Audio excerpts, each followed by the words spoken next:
I wanted to make a boner joke, but I decided against it. Anyways, high road. We take the high road here on the Nerds You're Looking for sure. For podcast. No, we don't. We really don't, especially when boner jokes. Chances are cunt is going to be in the title of this episode, so obviously we don't.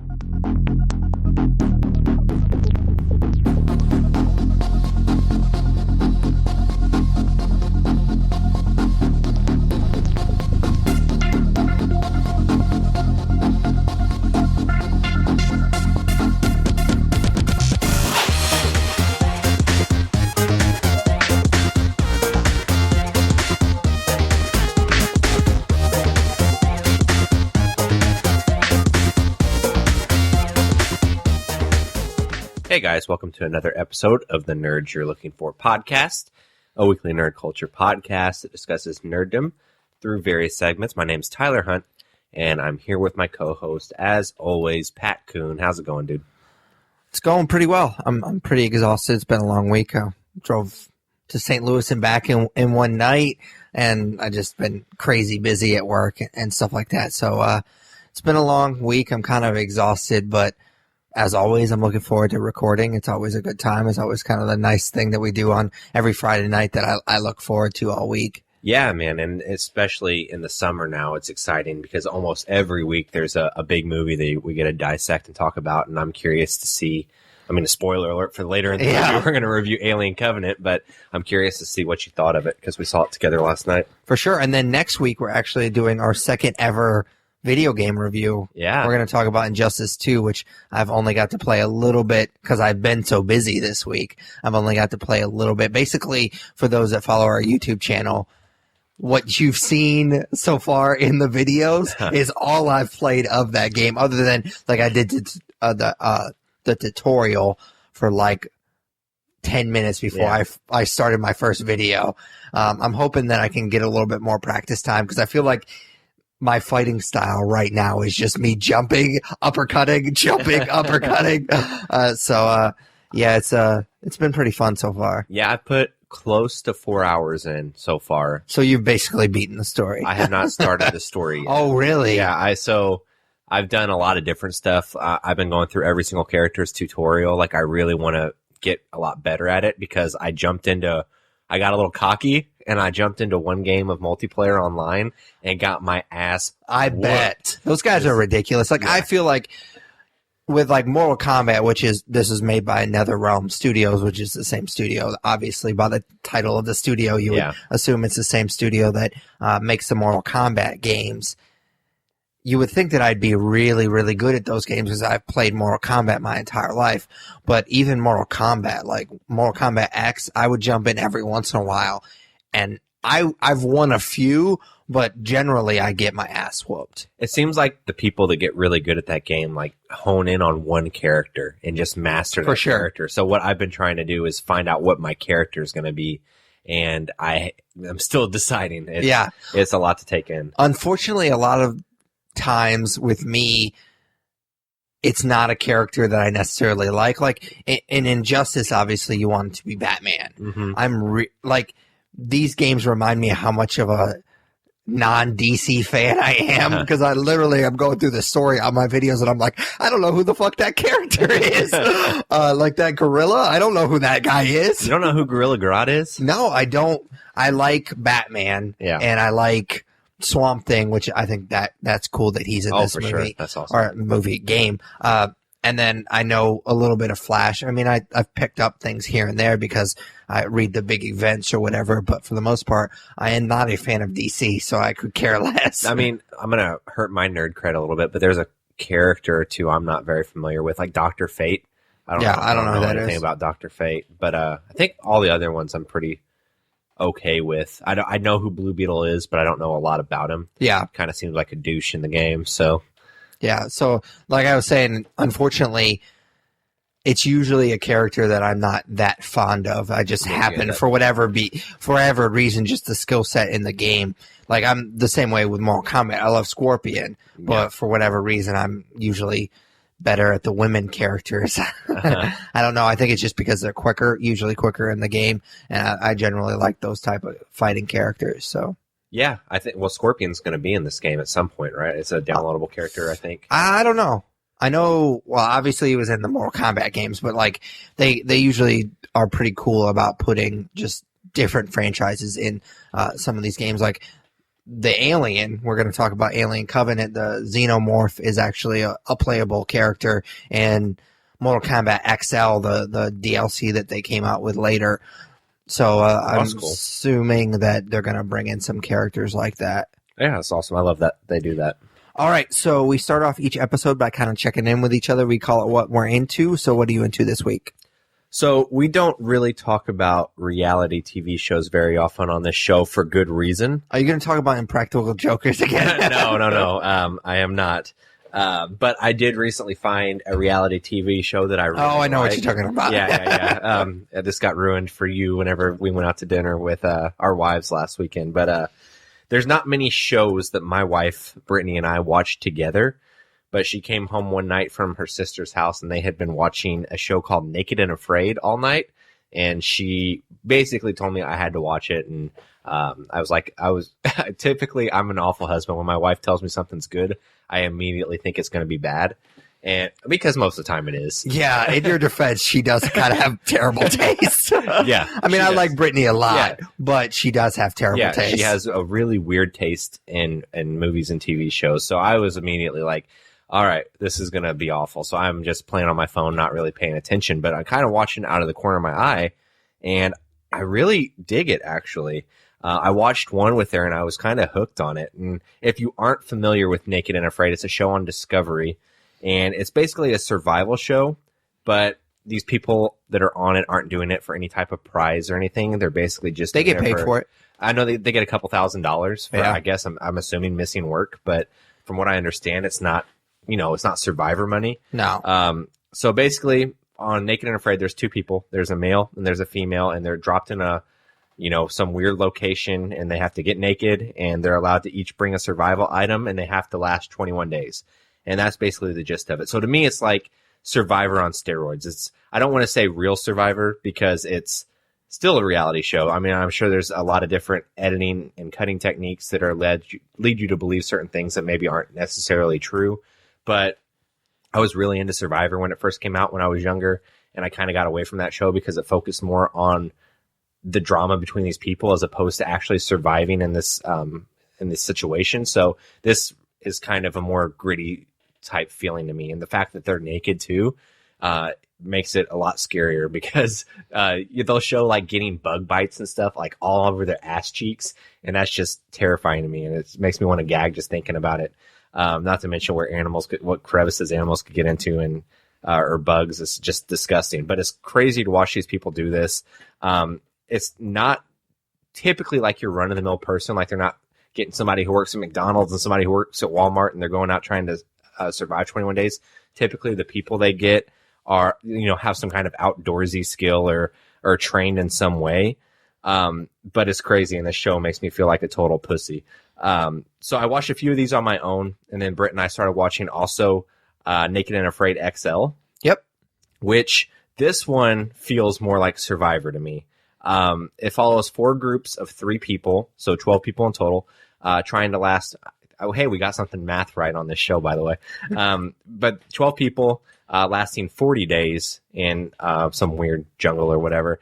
And it's fun to watch, but it's definitely focused more on the drama between these people because as opposed to each episode of Naked and Afraid being different people and just showing the 21 days in an hour, this is a 10-episode season that shows 40 days over 10 episodes. So it's going to show a little bit more, and there's a lot more dramatic aspects to it, sometimes good, sometimes bad.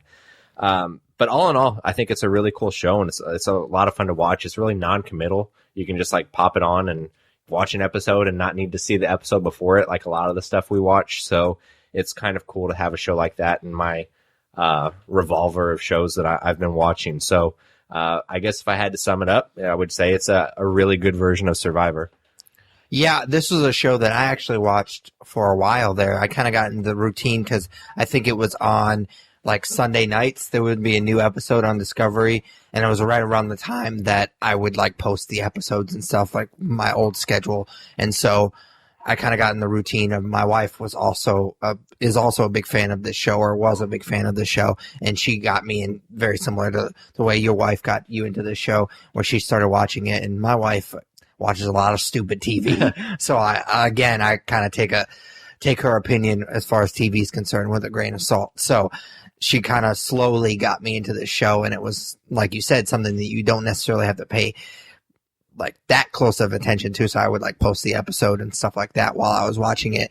And really, Naked and Afraid XL is what kind of got us away from the show, because of what you said, was that it was more about the group dynamic, and not really dynamic. It's more just drama, and they just played that up, and it's not really about the surviving. And it also doesn't seem like it's all that much harder when there's more people. Like when it's just the two people, it's really, really tough. Yeah, they make it a little bit harder because you're there for longer, but it seems like you have more people to rely on.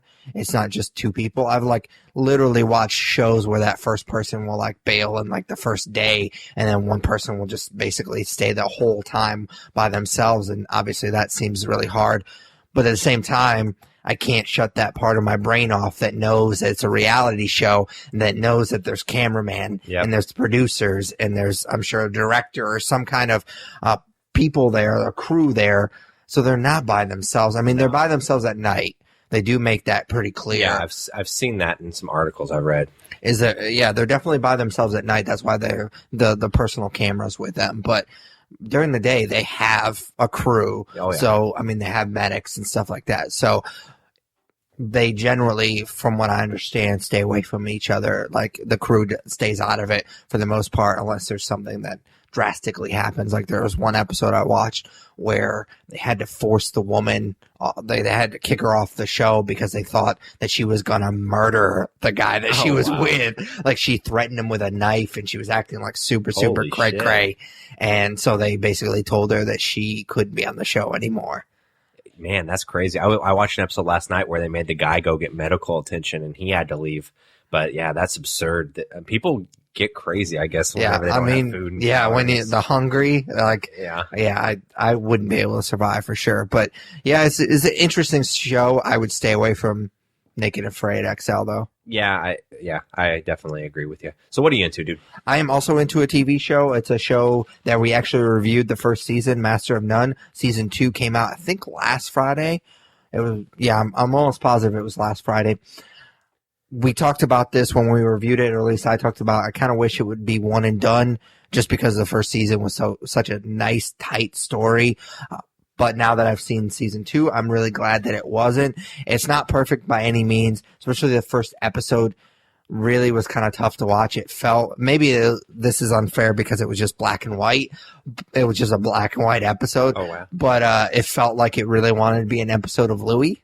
And I love Louis. I love Louis because it's Louis C.K. It's kind of his voice. And I love Master of None because it's Aziz's voice. And I felt like he was, I don't know, like he didn't quite know what he wanted to do with it. And I feel like that's a shame, because you should trust your voice because you have a great one. Like I really like the direction that he takes the show in, especially season 1 and season 2. I think it's a great show, kind of gives a voice to the minorities. Like that's obviously something that he's passionate about. There was a couple episodes in season 1, especially the Indian actor episode. I thought that was really good. This season has a couple episodes like that kind of shine a light on minorities that don't necessarily have a voice. There's one particular episode where it doesn't really follow his character or his friend's character. It's kind of like it shows them talking about a movie and kind of talking about how they're going to go see a movie later, and they kind of bump into this doorman, and then you get to kind of see his story, and then he bumps into somebody else, and you kind of get to see her story, and so on and so forth. And eventually at the end of the episode, they kind of all of these people kind of meet up in this movie that they were kind of discussing at the beginning of the episode. And then there's another episode with his friend that's a lesbian, and apparently, I don't know if they talk about this in season 1, but they've been friends their entire life. And Dev, because his family is Indian, they never really celebrated Thanksgiving. So he would always go over at her house for Thanksgiving. And it's just kind of the evolution of their friendship over the years of him going to her house for Thanksgiving. And her kind of struggle being African American and being lesbian and telling her mom that she's a lesbian. And it's actually a really funny episode, but it has a lot of heart to it, and you get to see her family kind of interact with some of her early girlfriends, which is kind of funny. There's one in particular that's really, really funny because she's just a bimbo, and it's really, really funny. But I like those types of episodes that kind of have that. He has, obviously that's something that he's passionate about, and he has that voice. So I really appreciate that. I also liked that the first season definitely matters in this season.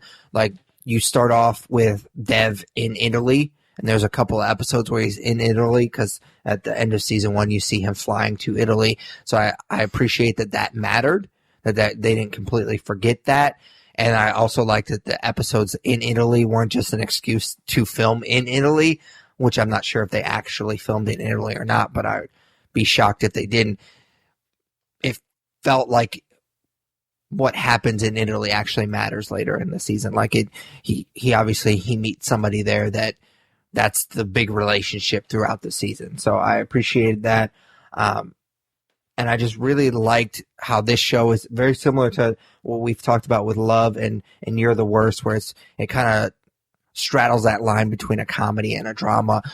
Dev is a really funny character, even though he kind of finds himself in pretty shitty situations. But because of his personality, he kind of makes the best out of it. And I like the fact that he's not a terrible person in the first season, but he's not the best person. And you kind of see him mature a little bit in this season. He's a little bit more mature of a person in the second season. So I really like this show quite a lot. I would say that the first season might be a little bit better, but not by much.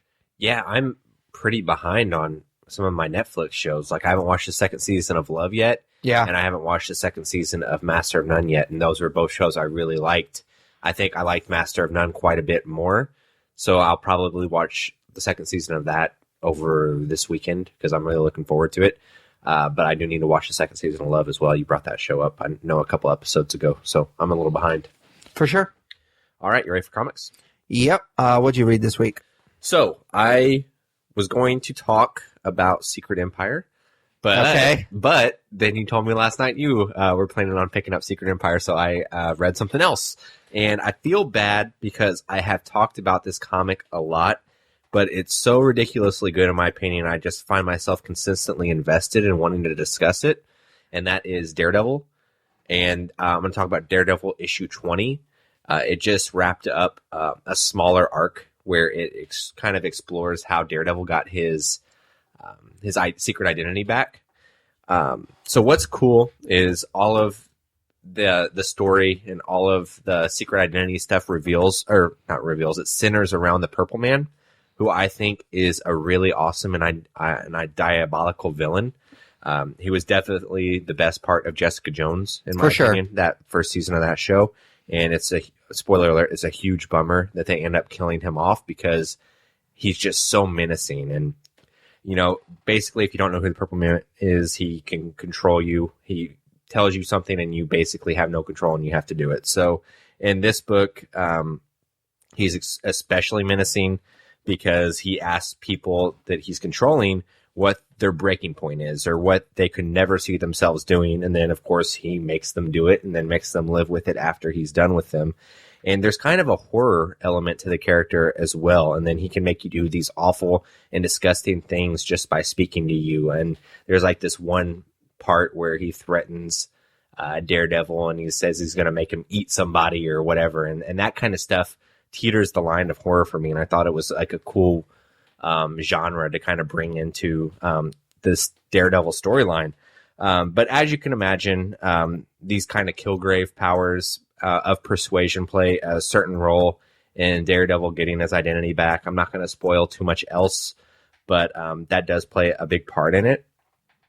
What's also cool about this few issue arc is that Matt is basically relaying this story to a priest in Catholic reconciliation to get it off his chest, basically. And he talks a lot with this priest about Catholic guilt, which is something that I can attest to, being raised Catholic. And It's something that makes this character really interesting to me. I don't want to say like I relate to Daredevil because one, I'm not cool. Two, I'm not blind, and but like the Catholic part of it, like being raised Catholic and seeing him deal with those things, I can kind of relate to. And the Catholic guilt is real, man. It was rough growing up like that. But I've been really impressed with not only the writing on this book, but I think I talked about it last time I brought this story up. The artwork is amazing as well.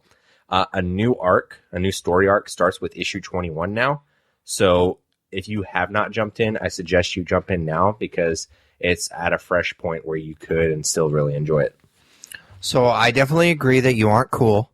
Thank you. But I have to disagree. I have not enjoyed this book as much as you have, and I think we've talked a little bit about that when you've brought this up in the past. Like, I mean, you're in love with this book, but I don't know.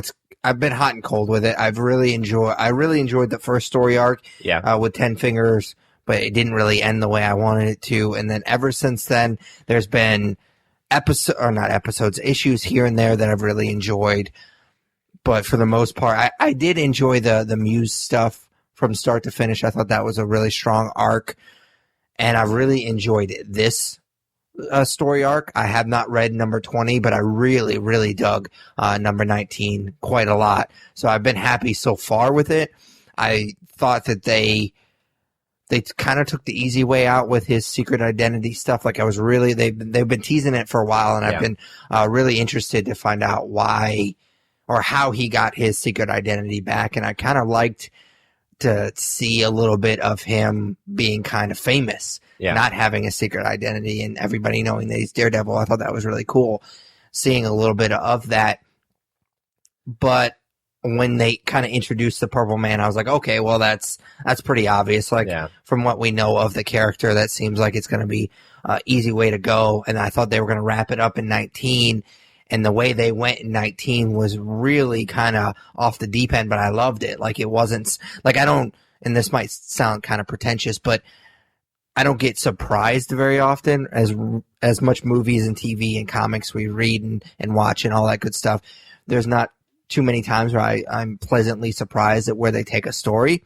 So I was pleasantly surprised with number 19. I liked the way it ended up getting where I thought they were going to get. Yeah. But they definitely took a completely different route than I thought they were going to take. So I was really pleasantly surprised at how much I liked number 19. Yeah, I think the reason I've dug it so much is it caught me off guard. I read the Daredevil arc before this where he didn't have a secret identity and he was more well known, like you said, and famous. And it wasn't bad. I think it was the same writer, but it just didn't hit me like this one is. Like, I really enjoy it. It's one of my favorite books that's put out right now. But I'm going to ask what you read, but I know what you read. Yes.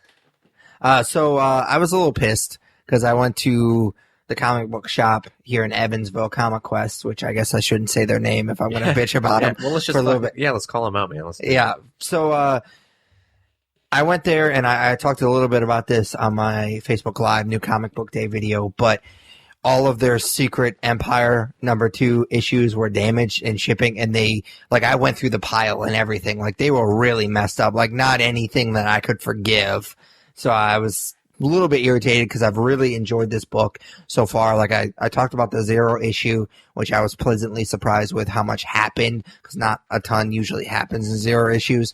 And then issue number 1, I was really happy with as well. I didn't get to talk about it on the podcast because I think something else came out when the first issue came out. So, and then I was like, okay, well, I'll just go to this other shop in a couple of days and pick it up because I'm sure they won't sell out. And of course, I went there earlier today and they were sold out. So I ended up having to buy it on Comixology. So, like I said, I talked about the 0 issue. Really surprised at how action-packed it was for a 0 issue. Number 1 was kind of more of the same, which was really cool. I'm surprised at how much I liked the Captain America Hydra kind of stuff. I didn't think that I was going to like it as much as I have. I felt like I was going to roll my eyes a lot, but I think they've done a really good job with it. Unfortunately, number 2, even though it wasn't a bad issue, kind of pumped the brakes a little bit as far as plot development, or not necessarily plot development, but more like action. There's not a ton of action that happens in this book. It kind of just sets the stage for later issues. There's a lot of moving parts in this book. I mean, it's kind of basically destroying the entire Marvel universe, and they're going to slowly kind of pick up the pieces. So there's a lot of moving parts, and it felt like this issue you were kind of just checking in with all the different groups because they're all kind of isolated from one another. So it was just kind of felt like we were checking in with each other. Also kind of served as a kind of a refresher course for those that didn't read the Captain America Steve Rogers, which I am one of those people, but because you've talked about it so much on the podcast, I feel like I kind of already know the story. And so I kind of knew already how he became the head of Hydra. And so there was a few pages that kind of served as a refresher course for those that didn't know. And so I feel like this issue, even though it wasn't as action-packed as the first issue and then, of course, the Zero issue, I think that it was kind of important just to kind of set the stage for later issues. It wasn't something that it didn't obviously blow me away because there's not a ton that happens, but I think that not only does it set the stage for what's going to happen later in the issues or in the event itself, but I also kind of think it plays an important role in kind of setting the stage for Captain America to become Captain America again, because that's going to happen eventually. And for sure. I think this was an important issue to kind of tease you how that's going to happen. Yeah. I haven't read issue 2 yet. I was going to read it for the podcast, like I mentioned, and ended up reading a couple other things instead. But this whole Captain America being Hydra thing has intrigued me, and I have enjoyed Captain America Steve Rogers, so I think it's cool that they're tying that into this event series, and I'm really excited to see where it goes. Do you know how many issues it's going to be? No, I was just actually thinking of that as I was talking about it. I was like, I probably should have looked that up. They probably realized from Civil War and Secret Wars that they shouldn't put it out there just yet. Yeah, for sure. With both of those series, they said 8 and then did like 9 or 10. So yeah, and Master Race did the same thing too. Oh, did it? Yeah, it's going to go on an issue longer than they expected it to. So it seems like these big events, even though technically Master Race isn't really a big event, but all these limited series, whatever you want to call them, seems to always kind of tack on that extra issue at the end. Are you going to read Weapons of Mutant Destruction or Weapons of Mutation Destruction? I'm sure you've seen the promo picture for it where it's like the Hulk in that big container and he has Wolverine claws. Yes, I have seen the promo, and no, I'm not going to read it. Yeah, I can't imagine that's going to be good, right? No, it won't. But, I mean, in the comic book world, they got to try everything, so. For sure. All right, you ready for nerd news? For sure. What do you got this week? All right, so the first one is that a sequel to Power Rangers is not looking likely. It kind of got off to a great start in America, but it dwindled out, and it didn't do very well in China. So its worldwide gross is $138.8 million. And I don't remember what the budget of it was. But I'm sure it was fairly large. Yeah, but so basically they're not really pulling in much of a profit off of the movie. So, it came out and it opened big that first weekend. I want to say it did like $40 million that opening weekend, and it's kind of just petered out, and they don't know that they're going to make another ones. I know we talked about it a little bit on the podcast in a What We're Into segment. We didn't do an official review on it, but I was kind of lukewarm on it anyways. I could give or take a Did we not review it? No, we did. We reviewed something else the week it came out. We did that. We talked about that in the What We're Into segment. Oh, really? Yeah. I thought we officially reviewed it. You're probably right. But yeah, I don't know. I was lukewarm on it. It would be cool to see them do the Green Ranger saga, which they were obviously setting up at the end of that movie. Yeah. But I don't know. I guess I thought it'd do better in China than it did. Oh, yeah, for sure. So, do you care? Not particularly. I mean, I think if I remember correctly, I liked it a little bit more than you did, but it definitely wasn't a movie that I was like super fond of or anything like that. So I think it kind of had its problems as far as not quite like it was weird because I think it knew what it wanted to be, but the Power Rangers mythology is kind of inherently silly. So it's like it wanted to make a grown up version of that franchise, and it just can't with the material that it has to work with. Yeah. I wish that they would have embraced the camp for sure. Let's see. Next, this isn't really like the typical nerd headlines we talk about with like movie or TV or comic book or video game news, but I thought it was funny and I wanted to bring it up. I'm sure you've seen it, but have you seen the guy who went on a date? Yes. The Guardians of the Galaxy Volume 2, and he's suing her for the price of her ticket because she basically texted the whole movie, and I guess they ended up arguing outside the theater and he missed some of it and she left. I read today that there was a resolution, like some insider TV or somebody got them together and she paid him back for the ticket. So he dropped the lawsuit. But I mean, not only is this absurd, but I hate to say it, I kind of feel for the guy in this. If a movie like Guardians of the Galaxy Volume 2 that I would be like really looking forward to, if somebody ruined that experience for me of seeing it for the first time, I'd be pretty upset. I think probably went a little too far, and the fact that it's national news is ridiculous, but it is kind of funny to me. It's funny, but I don't necessarily side with the guy. I side with him that you shouldn't text during a movie because that's obnoxious, obviously, and we're going to review Alien Covenant, and there was people behind us that were chit-chatting the whole fucking time, and that was really, really annoying.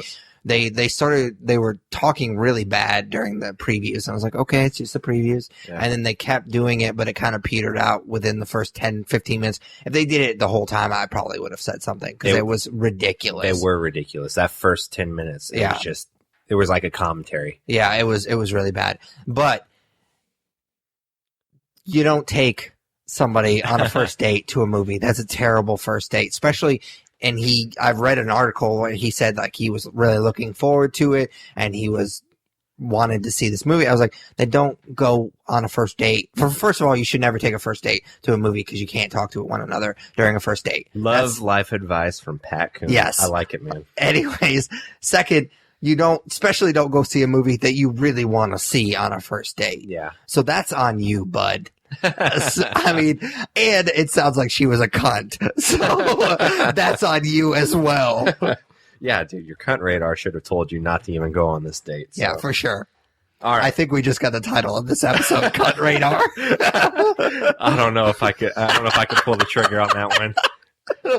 I might do it. I don't know. We'll see. We'll see when this posts. If this episode is titled Cunt Radar, when you're listening to it, you'll know that I had a set of balls whenever I edited it. All right. So Arrested Development's coming back for a 5th season on Netflix. They announced everybody's coming back for it, and I never watched season 4, but from what I've heard, they weren't really together on the show too much, and the promo image for this show kind of promises that they're back together. So there's that to look forward to. I've kind of put off watching season 4 because I've heard somewhat negative things about it, but damn, that show's just so good that it's cool that it's not necessarily going away. Yeah, I'm super, super excited for it. Obviously, it was one of my favorite TV shows of all time. I really enjoy it. It's one of those shows, and I've talked about it a million times, that I can rewatch it, and I do every once in a while, where I will find something else that I like about it because the joke density is so ridiculous. Now, the 4th season, it's not the same. I don't like Michael's character so much in the 4th season. He was always kind of the leader of the family, the glue that kept the family together, and he completely falls apart in the 4th season. So I don't really like the way that they took that character in the 4th season, but it's not horrible. They kind of pieced it together with what they had because, I mean, at this point in everybody's career, they're much bigger stars than when that first show started. So, I mean, I get it. They did what they could, but if you can't get them all together for a 5th season, then why even bother? Yeah. No, I agree. So we'll keep our hopes up. But for sure. We'll see. Netflix is also going to do a Witcher show, which I didn't realize before I started kind of reading about it. Witcher is actually a series of novels. Yep. That the game is based on. I only knew the game. I've never played the game. I know that you played Witcher 3, but it does seem like a really cool story to do as a show. Yeah, I think it's unique because, like you said, it's based on these novels. So you could just do the novels. I mean, obviously they're popular stories or they would have never made it into a video game. because normally I say video games don't translate very well over TV or movies because you don't have that same interaction. Yeah. Video games is a completely different experience than watching TV and movies. So, like, basing a movie or a TV show on a video game is just kind of trying to get that franchise. Like, you have that big name, and that's all. It's just a cash grab. Like, you never, very, very rarely do you have a movie or TV series based on a video game that does well critically and financially. They usually don't do well either way. So, the fact that this video game is already based on a series of books makes me feel like it's going to be better than traditionally you think of when you think of video game franchises. Yeah, I'm looking forward to it, and I wish I had played Witcher 3, and I might go back. It's really, really fucking good, man. Yeah, I might go back and play it because I've only heard amazing things. Last but certainly not least, Tom Hardy has been cast as Eddie Brock, Venom, in Sony's upcoming Venom movie. It's going to be directed by Ruben Fleischer. I don't know if I'm pronouncing that right, but the man who was half responsible for Zombieland and who also co-wrote, I believe, Deadpool, right? So that movie's coming, and in the promo for it, Sony called it their Sony Marvel Universe, which is, I mean, we've talked about it at length a couple times. Extremely disappointing. It's not going to be tied to the Tom Holland movie. It's not going to be tied to the Marvel Cinematic Universe. It's separate, and this is, I guess, what they're launching. Yeah, so we've talked about it before in the past, and I'm not going to completely pull a 180. It is obviously disappointing. Like everything that we've talked about before still stands. The fact that Tom Hardy, however, is joining, there has to be something that pulls him in. Like we talked about it with The Circle, is that there has to be something that pulled those actors together and that director into this movie. Now, obviously, the final project, the final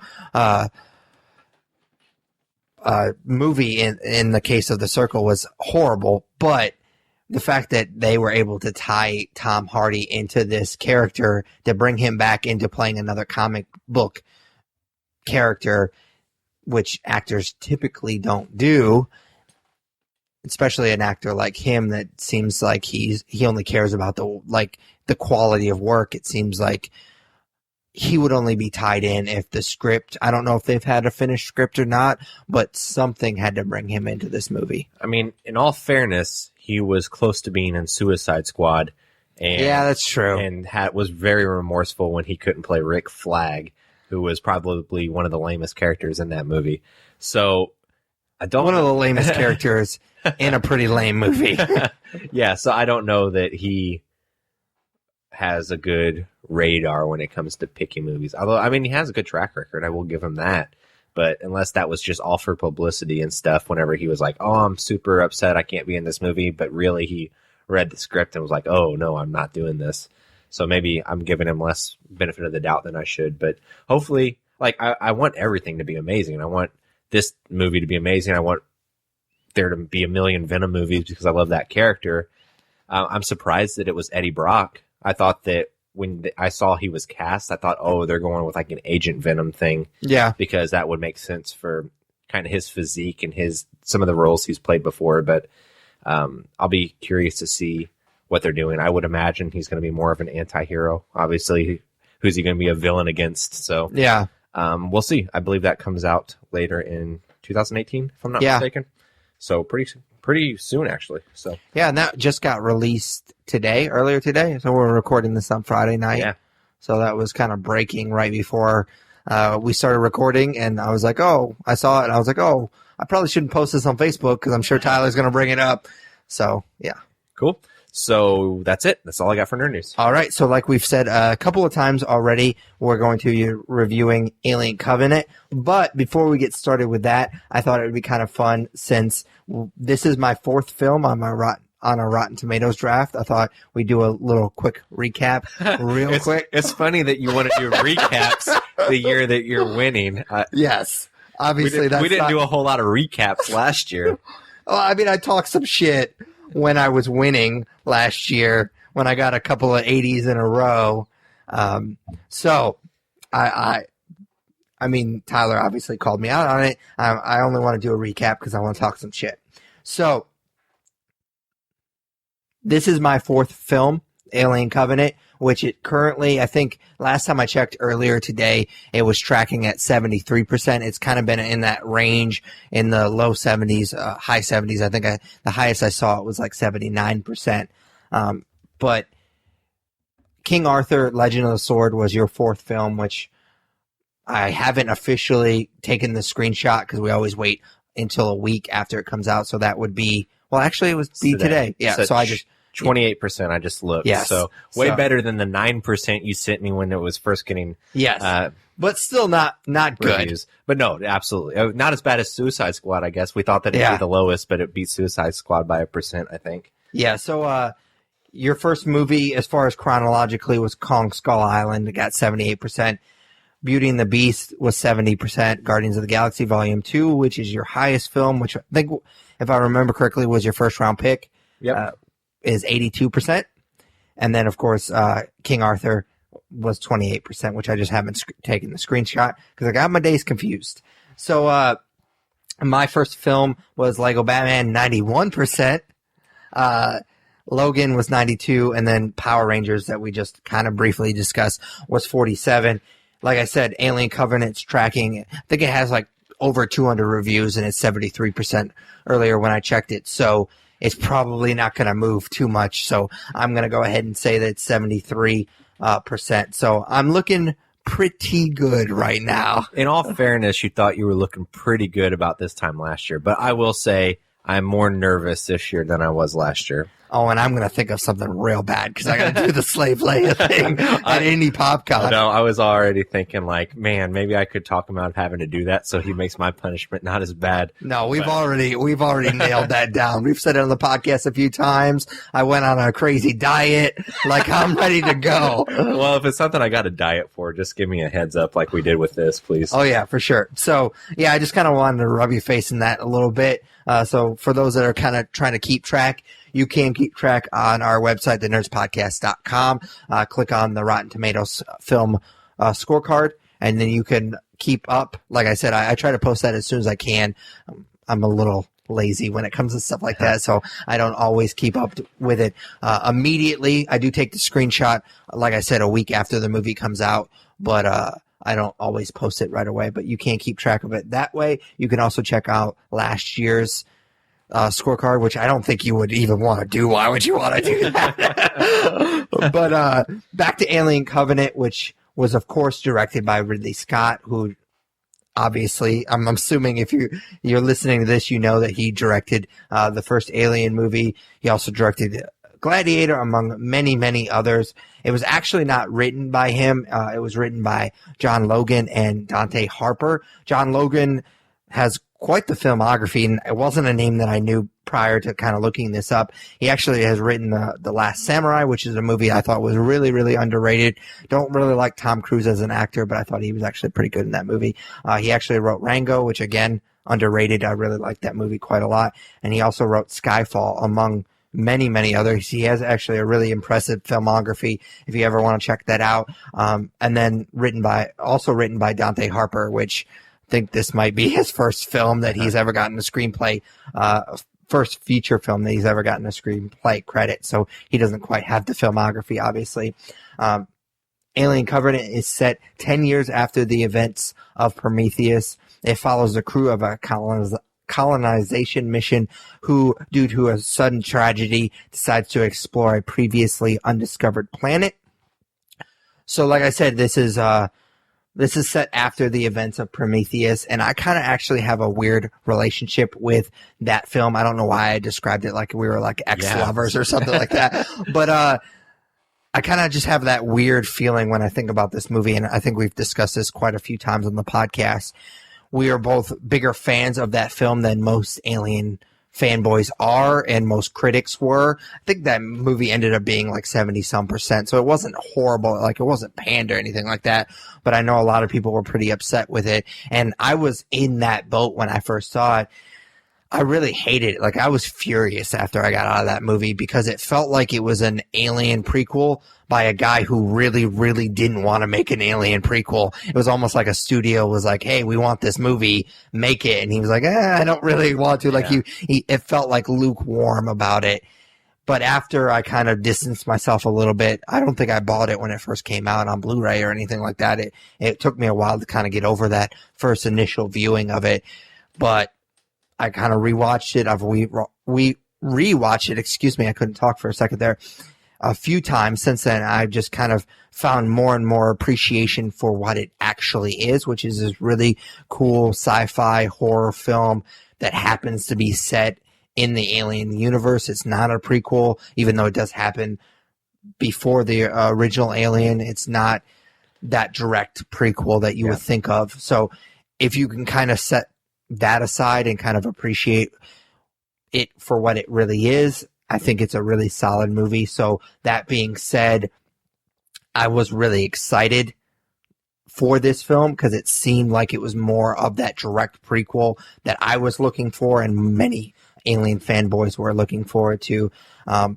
But me being now a fan of Prometheus, I was also kind of looking forward to it being kind of a sequel to that movie too. So it was kind of had that weird dynamic where it was a prequel to Alien, but also more of a direct prequel to that movie, but also a sequel to Prometheus, which is a film that I've learned to love.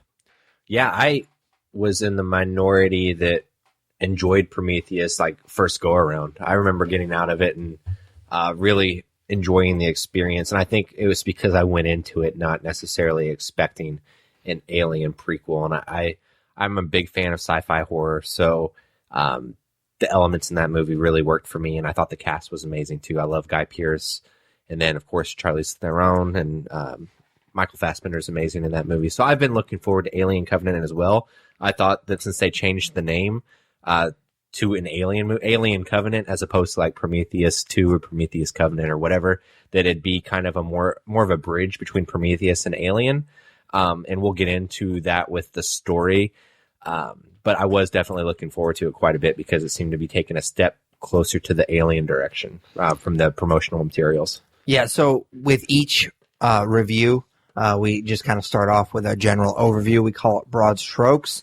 And kind of like what I just talked about, for those that wanted more of a direct prequel to Alien, still don't think you're quite satisfied with this movie because it's more of a sequel to Prometheus than it is a prequel to Alien. Yes. But it's certainly better if that's what you were going in expecting Prometheus to be, because there's much more aliens in this film.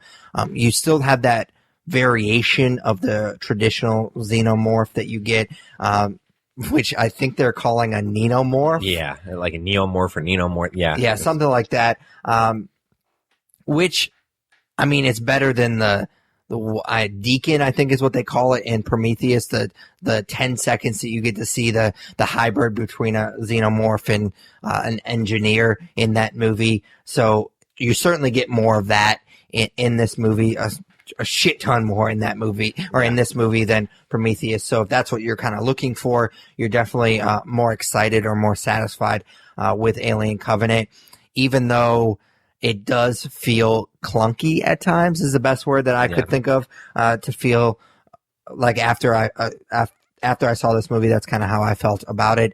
I don't think that Ridley Scott necessarily pulls everything off that he was trying to. I don't know if he's necessarily the best director when it comes to action. So some of the action stuff didn't really hit as much as I wanted it to. I just don't think that he blends some of the philosophy in this movie, because it's heavy on that kind of stuff, especially some religious aspects, which you get a lot of that in Prometheus as well. And I don't think he necessarily blends the action, because there's more action in this film than there is in Prometheus. So I just think that he kind of struggles with that as a director, and I think that it shows in this film.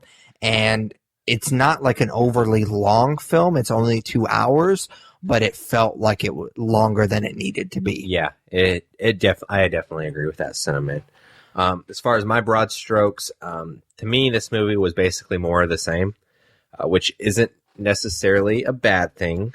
I mean, I keep coming back to the Alien franchise because it's space horror and it's fun, and this franchise has done a great job with the monster horror element and kind of mixing it with action.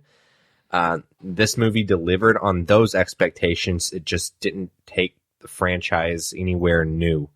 I think this franchise needs new breath because we've seen a lot of these beats before, and it keeps doing it over and over, and it's starting to feel stale. This movie's definitely not the straw that breaks the camel's back by any means, but it didn't. I don't want to say revolutionize, because I didn't expect this movie to revolutionize anything, but it didn't do anything new that I wanted it to do. It more of the same, and I think that's kind of attributes to it feeling stale, like you mentioned, because even though it was shorter, on the shorter side, like you said, 2 hours, I agree. It felt like it was a 2.5 hour movie, which is never a good sign. Yeah, I think that if you take Alien Resurrection out, I mean, this is a really solid franchise. I don't even count Alien versus Predator because that's its own thing. But, I mean, if you take out Alien Resurrection, this is a really solid franchise. I know people shit on Alien 3, and rightfully so. It's definitely, before Alien Resurrection, it was definitely the weakest link in this franchise. But I don't think it's necessarily a bad movie by any means. It definitely doesn't live up to the first two. And I think that's most people's problem with it, but it's still a solid movie. Alien Resurrection is a fucking shit show. I hate that movie so much. But we've liked, obviously, we've said that we've liked Prometheus a lot more than most people do. So you put in the first 3 Alien movies and then Prometheus in this movie. Now, I think it's a solid movie, but like you said, it does kind of get stale a little bit. Yep. So you ready for story? Yeah, for sure. So, first off, why the fuck is John Franco in this movie? I don't know who John Franco is. I know who James Franco. Sorry. I even had his name written in my notes, and I still messed up his name. God, I'm so bad with names. But literally, the only time you really see him act in this movie is just this weird, like, home video, and I'm pretty sure that it was just like a deleted scene from 127 hours, because he's rock climbing in the home video too. So it's really weird why he's in this movie. I thought that was really weird too, and I was like, maybe he was visiting Danny McBride on set one day, and like, yo, you want to be in this movie real quick? I don't know, but it just seems like it's such a weird thing for him to be like he's in the cast photo they'd released, and I think at the time everybody was kind of like blown away because they're like, wait a second, James Franco's in this movie. Almost call him John Franco again, and so he's almost non-existent in this movie. And I mean, his character kind of plays a big part, just kind of as far as another character in this movie is concerned. And then he's part of that like sudden tragedy that I mentioned in the quick synopsis that I always do. That being said, I don't really buy the reasoning behind the crew deciding to explore the new planet. I just don't by the decisions that were made that got them to this planet. Like I get because of what happened, they don't want to go back in the pods, but I mean, when it's all said and done, like they had a 7-year mission, like you're in space for 7 years. Sorry about you. You could choose to go in the pod, or you can choose to hang out for 7 years. Like that's your choice, man. Like do what you got to do you. But like to go. They even mentioned like they spent 10 years researching this and just kind of throw that away in almost like a day. It seemed like obviously it was something that happened over the course of, I'm sure like a week or so. I'm sure it wasn't a decision they made right away, but it just seems like the decisions that like the assumptions that were made as far as the screenwriting was concerned to make these characters do that just didn't seem like the logical steps that somebody would take. They also kind of mentioned a few times, especially earlier in the movie, that the new captain, because James Franco's character is supposedly supposed to be the captain of this crew, but spoiler alert, he dies in the first like 5 minutes of this movie. So I don't think it's a huge spoiler or anything, but, the new captain they keep calling him a man of faith that really doesn't play a role at all in the rest of the movie. So I thought that was kind of a wasted opportunity, especially considering this movie does kind of revolve around faith and does have a religious aspect to it. So I was a little bit disappointed with that. I would say that I would have liked to see the crew interacting as couples a little bit more. You really, really don't get to see much of that. It's kind of actually confusing because in the trailer, in some of this promotional material, they do mention that this crew is made up of couples, and they're a colonization mission and all this stuff. And it's kind of like you're putting the pieces together, which who's with who, like throughout this whole movie, like especially the first act. I'm like, who's supposed to be a couple with who? They briefly will mention or kind of like make a joke here and there about, oh, that's my wife or whatever. So there's not a whole lot of that, and I feel like that was kind of a wasted opportunity, really, other than a few moments. And there's a really sexy shower scene towards the end that actually ends as bad as a sexy shower scene could ever end. But it was actually a pretty cool scene. I thoroughly enjoyed that for multiple reasons. It was an emotional roller coaster, right? Yeah, for sure. But anyways, I wanted to make a boner joke, but I decided against it. Anyways, high road. We take the high road here on the Nerds You're Looking For podcast. No, we don't. We really don't, especially when boner jokes. Chances are cunt is going to be in the title of this episode, so obviously we don't. But that being said, I really, really loved David's evolution as a character, and I guess that might be a little bit of a spoiler, but Michael Fassbender is in the trailers for this movie, so you knew he was going to be in this movie. He actually, spoiler alert, plays two different characters. David being one of them, the character that he plays in Prometheus. I just felt like for me to talk about this story and not talk about that character would be kind of a disservice for you guys, because that was one thing that I really, really liked in this movie. I liked his evolution as a character. I really liked just the emotional weight that character plays in this movie. Like, I talked a lot about how Ridley Scott, in my broad strokes, doesn't really blend the philosophy, which I liked, and most of that is Walter, the other character that Michael Fassbender plays, and David kind of going back and forth with each other. And I really appreciated those scenes, mostly because I am a huge fan of Michael Fassbender. He does a really excellent job in this movie.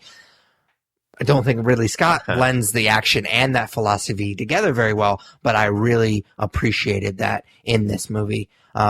There are some twists, there's a couple of twists in this movie towards the end. Neither of them really kind of caught me off guard. They were kind of planted pretty early, and one of them is a really, really big trope that we've seen in so many movies. So it really...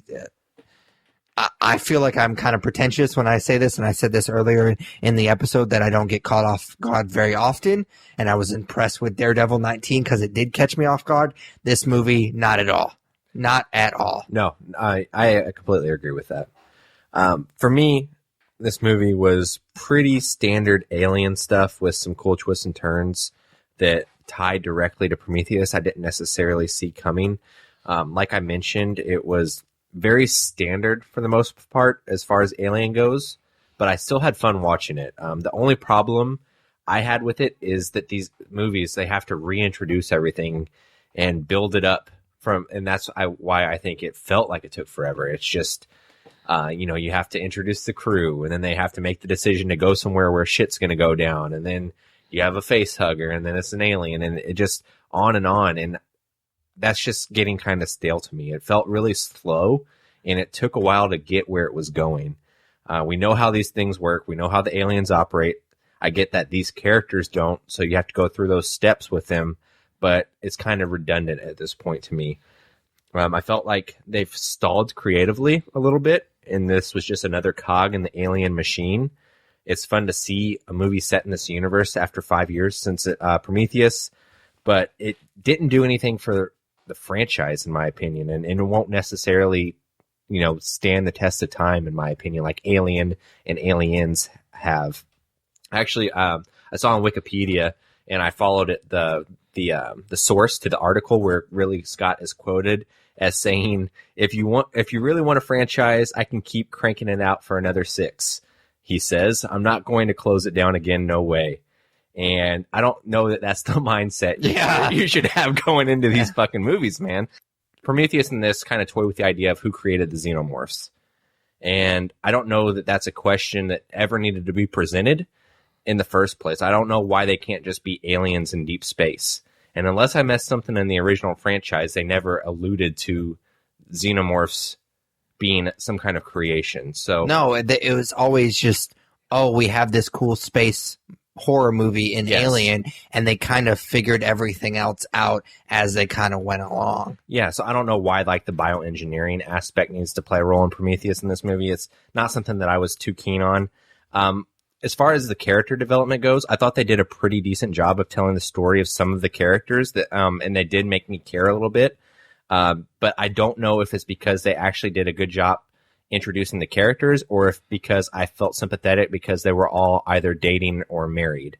Like you mentioned, they're couples. So I don't know if it was because they legitimately did a good job of making me care, or if I cared more because I knew they were paired up in some way and a lot of them loved one another. So I actually don't think they did a very good job with that. I felt like that was a missed opportunity. They could have played that up. There could have been more character work at the beginning with those characters together as a couple, not a crew. They did a pretty good job of kind of explaining everybody's role within the crew. But as far as the coupling was concerned, like I said, you didn't really know who was together. And then by the time there was one scene, and obviously I'm not going to spoil who it's with, but the two characters, the two couples that they firmly established that they're couples, the characters die away from each other. Yeah. I mean, that can be painful for the other character, but if you don't build those relationships up prior, it doesn't really hit that hard. No, I agree. And I thought it was weird because it's very, like you mentioned, apparent in that trailer. Like, this is the first colonization mission where the crew's made up of couples or whatever. And that line is nowhere in this movie. Yeah. So if you didn't see that trailer, you're probably a little confused watching it. So I agree. It was a missed opportunity to just lay it out on Front Street that's what was going on with the crew. Yeah, it was there's just a few plot points like that I didn't really like that much, but it seems like I like this movie a little bit more than you did, mostly because of the next two segments that we're going to talk about with performances in action. Performances, like I said, Michael Fassbender was fantastic. They actually did something that all movies do when the actors playing more than one character. They have to distinguish the two characters when they're on screen together. There's a scene where I won't spoil who it is, which character it is, but one of them loses a limb. Yeah. And I felt like that was just one way that we could tell the characters apart, that they felt like they needed. So while they're on screen together, you could tell which one is which. They have a little bit of a different hairstyle, but I actually think that they didn't need any of that because I thought Michael Fassbender did such a good job of kind of the way he carried himself as the two different characters, the way he talked. Now, it wasn't very different between the two of them, but I think there was enough distinction between the way he acted that you could kind of tell which one was which. So I think they didn't really even need that. I know maybe a little bit for merchandising, but I don't think that this movie is going to have a ton of merchandising anyways. But I thought that just the way that he carried himself as both characters, I thought was unique enough. Yeah, I thought that Michael Fassbender was probably the best part of this movie. I thought that he was spellbinding, and it's amazing to me because, I mean, so much blood is rushing to that big-ass dick of his and not to his God brain. Damn it. I was like, oh, where's he going with this? And then it was a big dick joke. God damn it. And also, that was a bigger twist than any of the twists in this movie. I mean, in all seriousness, he was amazing in it, and I really like him as an actor. And what was even better is that he's playing two characters that look almost identical, but you can tell which one is which by his performance. Yeah, so exactly. Just great. I didn't think that anybody else was too bad. I think most of it is the material. Like I said, we've talked about this before on different reviews. It's hard to distinguish. Was it bad acting or was it not well developed characters, and I think I want to lean towards the characters weren't as well developed as I would have liked. Like I said, the missed opportunity with the couples. Yeah. Danny McBride was all right when he was asked to do more serious stuff in this movie. I thought his character was pretty charismatic, with just being like a pilot, just being kind of gung-ho about wanting to go in and save everything. Everybody. I think he did a really good job with that. But then when he was asked to do more emotional stuff, don't know, like I said, if it was just a missed opportunity with us not establishing the relationship prior, or if it was his acting, because I thought he was not great. Let's just say when he had to be a little bit more emotional, but I liked his character quite a lot in this movie. Yeah, I thought that he was fine. He was Danny McBride without the jokes. I mean, it wasn't anything too crazy. He doesn't have a lot of range, but he worked for the part. He plays a guy named Tennessee, and I thought that he fit that bill pretty well. And I thought that he brought something that felt a little different to this universe, and I hadn't really seen a character that reminded me of him in the Alien movies before. So I thought that was cool. But like you said, he's Danny McBride. He doesn't do anything too crazy. Catherine Waterson's, she plays, I forget her character's name, but she's the main heroine of the movie. And I thought that, she's no Ripley. She's no Elizabeth Shaw. But it doesn't necessarily mean she was bad for the role. It's just she wasn't the heroine I was expecting her that I wanted in this movie. Yeah. But again, I like the fact that they keep going back to that well. Like, yeah. Alien was so cool and revolutionary because it had the strong female character, and I like that was something that they've continued as the franchise grown. I will say that John Franco was kind of disappointing in this movie. I did that on purpose. I wasn't going to jump in, but I was obviously John Franco is not a person. Well, I'm sure there's a person named John Franco. That was just a joke. But that's what about Billy Crudup. He's just, he's not really in it that much. No, I like him a lot too. I'm surprised he doesn't work more. But that being said, he doesn't have a ton of range either. So. Okay, so I have to ask you about something. It kind of bothered me a little bit in this movie. So it's a colonization mission. Yes. And they infer that a couple on here are two guys. Nothing wrong with that. No, I didn't catch that. Yeah, I thought one of the military guys, like the main military guy, was gay. Oh. Which is not a totally fine. Yeah, not a big deal. But, kind of defeats the purpose, right? Yeah, unless I don't know. They have embryos with them. That's part of, they're not the only ones in this mission. The whole plot of the movie is that they're just the crew that runs the ship, and then there's 2,000 or however many colonists that are in hypersleep, and then they have embryos incubating or whatever. I don't know. Maybe by the year 2100 we're better as a human race, I guess. But I get what you're saying. They're not really going to procreate, but I guess maybe I just inferred a little too much into their relationship. He just seemed really upset when the guy died. Now, of course, that could just be because he's a human being and he gets emotional. But they also kind of have a joke about them while they're going down to the planet. And I was just like, are those two guys gay? Again, nothing wrong with it. It just kind of seems like it defeats the purpose. Maybe I was inferring too much into the joke or whatever. I don't know. I think that's a testament to this whole thing. They needed to put more out there. Yeah. As far as this coupling goes, there was so much that we were left to infer. And there's a certain couple, like you said, you don't realize they're a couple till they're fucking in the shower. Oh yeah. Which was fantastic. And so the next segment and the last segment that we're going to talk about before we give it its official star rating is action. This was really cool. I liked a lot of the action in this movie. It was really, really cool, especially considering we don't get much of it in Prometheus to see that xenomorph just crawl. I couldn't stop smiling the whole time. It was so cool. The neomorphs, they're all right, but I like that they're expanding this universe and there's more variations than just the xenomorph that you see in the original Alien. So I appreciate that.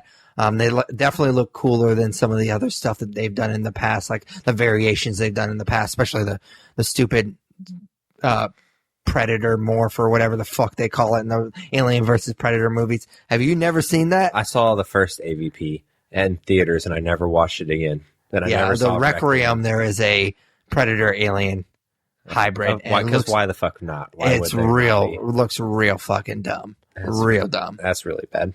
Anyways, so I really appreciated the action in this movie. It was really, really cool. But unfortunately, like I've said a million times already, I just don't think he blends the action and the philosophy and the plot very well. Yeah, I'm going to go a different route. I'm going to say that I really like the horror element. Yeah. After an attack scene, the camera would like pan to the carnage and pan to like the aftermath, I guess. And I thought that was done really well and was slightly scary. So almost scarier than the actual attack. I also like the psychological horror in this movie. That getting into specifics with it would be too spoilery. Yeah. But the idea of being in space and, not having control over a situation is pretty scary to me. So I like that element of it as well. So I thought that they mixed the horror and the action really well in this movie. Yeah, for sure. All right. So I think that's about it, unless you have anything else. No, man. I think all right. So star rating. I'm going to go with 3 stars. Okay. Yeah, I'm going to go 3.5. Like I said, I think I like this movie. Obviously, I like this movie a little bit more than you do. So I have a question then.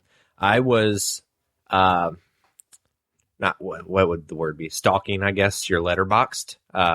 Okay. Whenever I logged this yesterday, for what it's worth, we both have Letterboxd, and you can follow us on Letterboxd. It's a really cool social media app, but it's basically you log movies. You're not good at pimping things. You didn't mention either one of them. I didn't want to leave you out. I'm at that Tyler Hunt.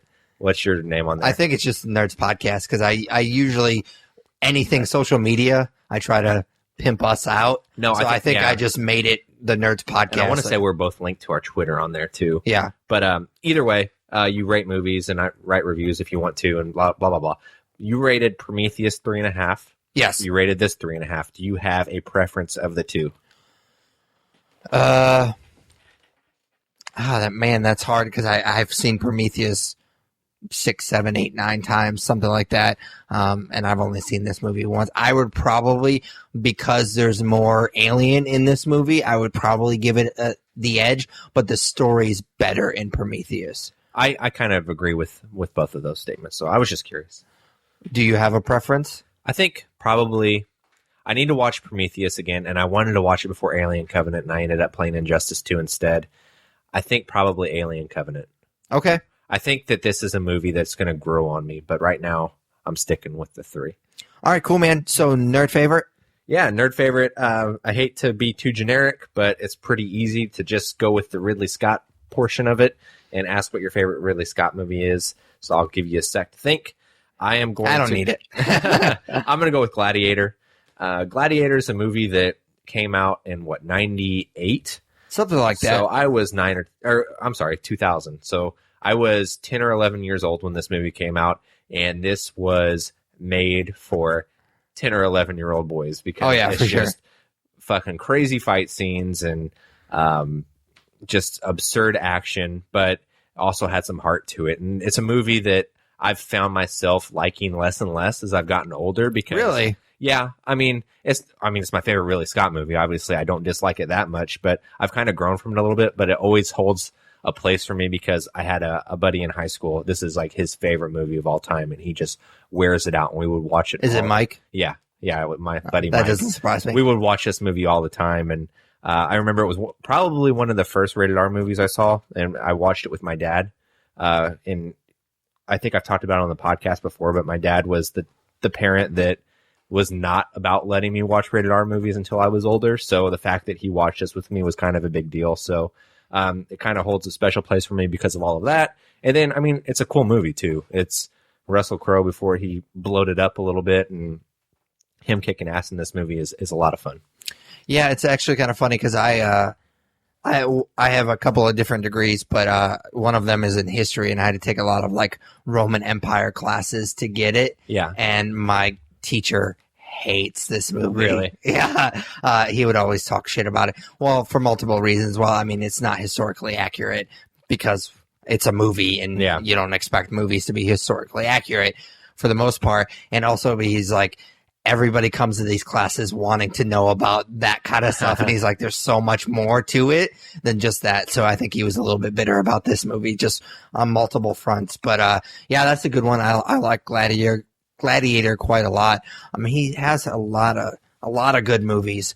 But I mean, I'm just going to go with the obvious one, Alien. Yeah. It's such a good movie. I really love how, like you said, it has, like with Alien Covenant, it has that horror aspect, and this was the original. Like, it was the first space horror movie I've ever seen, and I think I actually saw Aliens before I saw Alien, and I just thought, like, this is completely different. Like, when I was a little kid and I saw Alien, like, I didn't appreciate it for what it was because I was just like, I wanted aliens. Like, Aliens is like this big monster movie with all the aliens, and it's this huge action movie, and then Alien is this subtle horror movie, and it's just it took me a really long time to appreciate it for what it is, and it's just a fantastic horror movie. And it just seems like since then he hasn't really wanted to do much more than just that.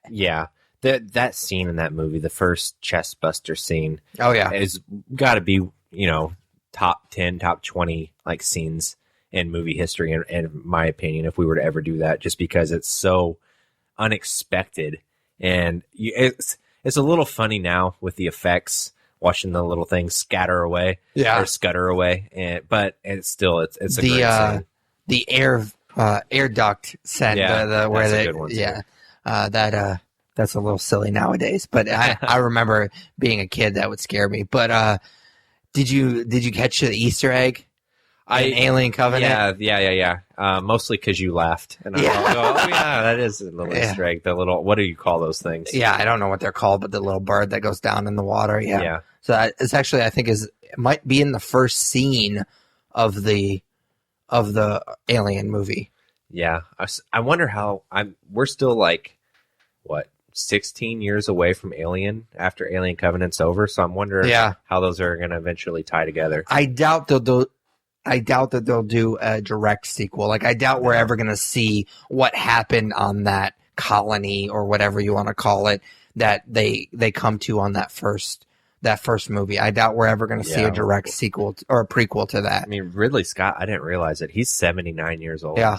Like, I don't want to be a pessimist, but he can't have that much more left in the tank, so they'll kind of have to get where they're going in the next few years, I'd imagine. For sure. All right, so that's episode 141 of the Nerds You're Looking For podcast. As always, we'd really appreciate if you follow us on Twitter and Instagram. They're both at the Nerds Podcast. You could also like us on Facebook, follow us on Google+, vote for us for Podcast of the Month at podcastland.com. Be sure to comment and subscribe to our YouTube channel, The Nerds You're Looking For. I'm currently doing 3 different Let's Plays right now. It's kind of making me crazy. It sounds exhausting. Yeah, I'm doing Injustice 2, which I'll probably do Tuesday and Friday. I'm actually, my newest Injustice 2 video should be posted as we speak. It was uploading as we were doing this episode. And I'm also doing Little Nightmares for a couple more weeks, and then I should be done with that. It's not a very long game. And I'm also trying to make my way through the Mario Kart 8 Grand Prix, so definitely check that out. You can also check out our Twitch channel, which Tyler does a weekly stream Monday at 9 p.m. Central. What are you doing right now? Let's see. I don't want to make this a big thing. We played this Tomb Raider, Temple of Osiris. Oh, isn't that the free game? And that's why that kind of has something to do with it. It was, it was just a little bit. But if you would have watched us Twitch stream that, we got stuck on a part and it was embarrassing. So luckily, I don't think it has many views. That's all my Little Nightmares videos, man. It's just me trying to get out of this fucking room. It's just a series of me getting frustrated because I can't get out of these different rooms. It's pretty embarrassing. But definitely check that out. I'm gonna try to start streaming on Twitch as well. I've heard that there's a way that you can stream on Twitch and YouTube simultaneously. So once I figure that out, I'm probably going to start doing that. Also, subscribe, rate, review us on iTunes, Stitcher Radio, basically any good podcatcher you use, we're on it. And you can also email us at thenerdyourlooking4@gmail.com. We are currently thinking about doing another listener questions eventually when we have a week during the summer that there's not a whole lot going on. So if you want to start sending the questions now, that would be awesome. Again, our email is thenerdyourlooking4@gmail.com. For Patrick Kuhn, Tyler Hunt. We are the Nerd You're Looking For. Take it easy, guys. Later, guys.